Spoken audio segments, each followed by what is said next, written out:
اللہ وبرکاتہ۔ آپ دیکھ رہے ہیں مومنات اسلامک سینٹر۔ اگر آپ ہمارے چینل پر نہیں ہیں تو ضرور اس کو لائک اور سبسکرائب کریں۔ اللہ آپ کو اجر عظیم عطا فرمائے۔ آج ہم پڑھ رہے ہیں سورۃ بقرہ کا 27واں رکوع اور پارے کا 11واں رکوع۔ پچھلے رکوع میں آپ نے جہاد کے فوائد اور اہمیت جو ہے نا وہ پڑھی تھی۔ آج ہم پڑھ رہے ہیں حرمت والے مہینوں میں لڑائی کرنا، قتال کرنا، جہاد کرنا۔ یسألونک اللہم رب اشرح لی صدری ویسر لی امری واحلل عقدۃ من لسانی یفقہوا قولی رب زدنی علما۔ اعوذ باللہ من الشیطان الرجیم، بسم اللہ الرحمن الرحیم۔ یسألونک عن الشہر الحرام قتال فیہ۔ رسول اللہ صلی اللہ علیہ وسلم سے آگے سوال کرتے کہ مہینے حرمت والے مہینوں میں جہاد کرنا کیسا ہے؟ میرے پیارے اللہ نے اس کا جواب دیا، میرے پیغمبر قل قتال فیہ کبیر، ان کو کہہ دو کہ ان مہینوں میں جہاد کرنا، لڑائی کرنا، قتال کرنا کبیرہ گناہ ہے۔ کیونکہ یہ حرام مہینوں میں لڑائی، یہ سوال اسی لیے پوچھا انہوں نے کہ رسول اللہ صلی اللہ علیہ وسلم نے 8 آدمیوں پر مشتمل ایک دستہ جمادی الثانی سن 2 ہجری کے آخر میں نخلا کی طرف بھیجا، جو مکہ اور طائف کے درمیان ایک مقام ہے، تاکہ کفار مکہ کی نقل و حرکت کے متعلق معلومات حاصل کریں، کیونکہ ان کی طرف مدینہ پر چڑھائی کا ہر وقت خطرہ موجود تھا۔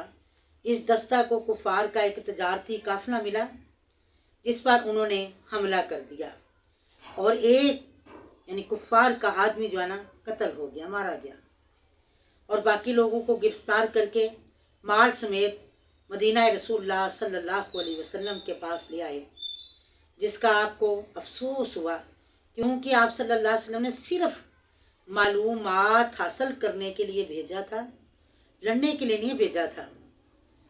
اور جس دن یہ لڑائی کا واقعہ ہوا نا، اس دن مسلمانوں کے خیال کے مطابق 30 جمادی الثانی تھا، لیکن حقیقت میں وہ 1 رجب سن 2 ہجری تھا۔ اب کفار مکہ اور یہود اور دوسرے اسلام دشمن جو تھے، انہوں نے ایک طوفان کھڑا کر دیا۔ دیکھو یہ لوگ بڑے اللہ والے بنتے ہیں، ماہ حرام میں بھی خون ریزی سے باز نہیں آئے۔ اسی پروپیگنڈا کے جواب میں اللہ نے فرمایا، اے میرے پیغمبر ان کو کہو کہ ماہ حرام میں لڑائی کرنا بڑا گناہ ہے، مگر جو کام تم کرتے ہو، اللہ کی آیات کا انکار کرتے ہو، مسلمانوں کی مسجد میں داخلے پر پابندی لگا رکھی ہے، تم نے مسلمانوں پر عرصہ حیات اس قدر تنگ کر دیا کہ وہ اپنا گھر بار چھوڑ کر یہاں سے نکل جانے پر مجبور ہیں۔ یہ سب جرائم ماہ حرام کی لڑائی کرنے سے بڑے جرائم ہیں، لہذا جو فتنہ انگیزی کی مہم تم نے چلا رکھی ہے وہ قتل سے کئی گنا بڑا جرم ہے۔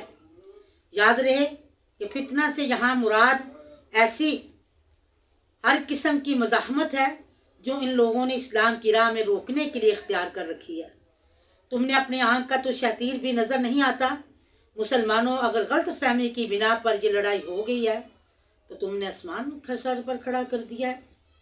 یسألونک عن الشہر الحرام، آپ سے پوچھتے ہیں کہ مہینے حرمت والے کے متعلق، فرمایا نبی ان کو جواب دو قتال فیہ کبیر، ان مہینوں میں لڑائی کرنا کبیرہ گناہ ہے، لیکن جو کام تم کرتے ہو وصد عن سبیل اللہ، اللہ کی راہ میں رکاوٹ ڈالتے ہو، وکفر بہ والمسجد الحرام، اور کفر کرتے ہو، مسجد حرام سے روکتے ہو، واخراج اہلہ منہ اکبر عند، اور مکے کے رہنے والوں کو تم نے مکہ چھوڑنے پر مجبور کر دیا ہے، والفتنۃ اکبر من القتل، اور جو فتنہ ہے یہ قتل سے بھی بڑا گناہ ہے، ولا یزالون، اور ہمیشہ رہو گے تم، یقاتلون، تم لڑتے تم سے، حتیٰ یردوکم عن دینکم، یہاں تک کہ وہ لٹا دے تم کو تمہارے دین سے. یعنی اس وقت تک یہ تمہارے ساتھ لڑیں گے کہ ان کی کوشش ہوگی کہ تم کو تمہارے دین سے مرتد کر دیں. اور یاد رکھو مسلمانوں، ومن یرتد منکم عن دینہ، اور جو شخص مرتد ہو گیا تم میں سے اپنے دین سے، فیموت، اس وہ مر گیا، وہو کافر، اور کافر ہی رہا، فاولئک حبطت اعمالهم فی الدنیا والآخرہ، پس یہ لوگ ہیں کہ ضائع ہو گیا اعمال ان کے دنیا میں بھی اور آخرت میں بھی. اولئک اصحاب النار ہم فیہا خالدون، اور یہ لوگ جہنمی ہیں جو مرتد ہو کے اور مرتد ہی حالت میں اس کو موت آ گئی، اس کے سارے اعمال برباد، اور یہ پکے جہنمی ہیں اور اس میں ہمیشہ ہمیشہ رہیں گے. ان الذین آمنوا، اے میرے پیغمبر بے شک کوئی شک نہیں، ایمان والے اور وہ لوگ جنہوں نے ہجرت کی، وجاہدوا فی سبیل اللہ، کہ اللہ کی راہ میں لڑے، جہاد کیا، اولئک یرجون رحمت اللہ، یہ لوگ ہیں جو اللہ کی رحمت کے امیدوار ہیں.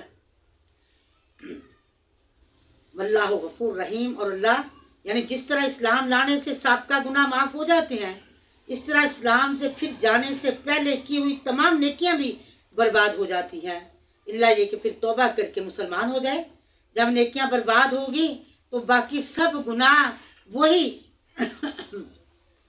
گناہ ہوں گے، اس کا ان کو خمیازہ دائمی عذاب جہنم کی صورت میں بھگتنا پڑے گا. یہ آیت دراصل مجاہدین کی اس دستہ کے متعلق ہے جنہیں نخلا کی طرف بھیجا گیا، اور ان مجاہدین کو یہ تردد تھا کہ اس جہاد کا ثواب بھی ملتا ہے یا نہیں، کیونکہ اس میں دو غلطیاں ہو گئی تھی. ایک یہ کہ انہوں نے رسول اللہ صلی اللہ علیہ وسلم کی اجازت کے بغیر جہاد کیا تھا. دوسری غلطی یہ ہوئی تھی کہ یکم رجم کو لڑائی جس کا انہیں علم نہ ہو سکا، تو اللہ نے فرمایا انہیں اللہ کی رحمت کے امیدوار ہونا چاہیے. کیوں؟ واللہ غفور رحیم، اللہ تعالیٰ غلطیوں کو معاف کر دینے والا بڑا ہی مہربان ہے. یسألونک عن الشہر الحرام، یسألونک عن الخمر والمیسر، اے میرے پیغمبر صلی اللہ علیہ وسلم آپ سے پوچھتے ہیں شراب کے بارے میں اور جوے کے بارے میں. قل فیہما اسم کبیر، فرمایا میرے پیغمبر ان کو کہہ دو کہ اس میں بہت بڑا گناہ ہے. یعنی شراب کے متعلق داہی حکم ہے جس میں شراب سے نفرت دلانا مقصود ہے، جس کے بعد دوسرے حکم میں یہ بتایا کہ یہ نشہ کی حالت میں نماز ادا کرنا منع ہے، نشے کی حالت میں نماز کو ادا کرنا منع ہے. پھر تیسری بار آخری حکم جو ہے وہ جس میں شراب، جوا اور اس کے قبیل دوسری چیزوں کو قطعی طور پر حرام کیا گیا. اگرچہ شراب کے پینے سے وقتی طور پر کچھ سرور حاصل ہو جاتا ہے، تاہم اس کے جوے کے نقصان، اس کے فائدے جو ہیں کم ہیں، نقصانات زیادہ ہیں. مثلا شراب پینے سے انسان کی عقل مخمور ہو جاتی ہے، اور یہی خرابی کئی طرح کے فتنہ فساد کا سبب بن جاتی ہے. اس طرح جوے میں مفت مال ملنے سے خوشیاں ہوتی ہے، مگر یہی چیزیں بعد میں کئی مفاسد، جھگڑے، دشمنیوں کا سبب بنتا ہے، لہذا اس سے بچنا ہی بہتر ہے. یسألونک عن الخمر والمیسر، پوچھتے ہیں آپ سے شراب اور جوے کے بارے میں. فرمایا نبی ان کو فرما دو قل فیہما اسم کبیر، ان دونوں میں شراب اور جوے میں کبیرہ گناہ ہے. ومنافع للناس، فرمایا کہ اس کا منافع بھی جو ہے نا وہ بھی تم نہیں لے سکتے. واسمہما اکبر من نفعہما، اور ان کا نفع جو ہے نا ان کے پینے سے اور جوا کھیلنے سے بھی بڑا گناہ ہے.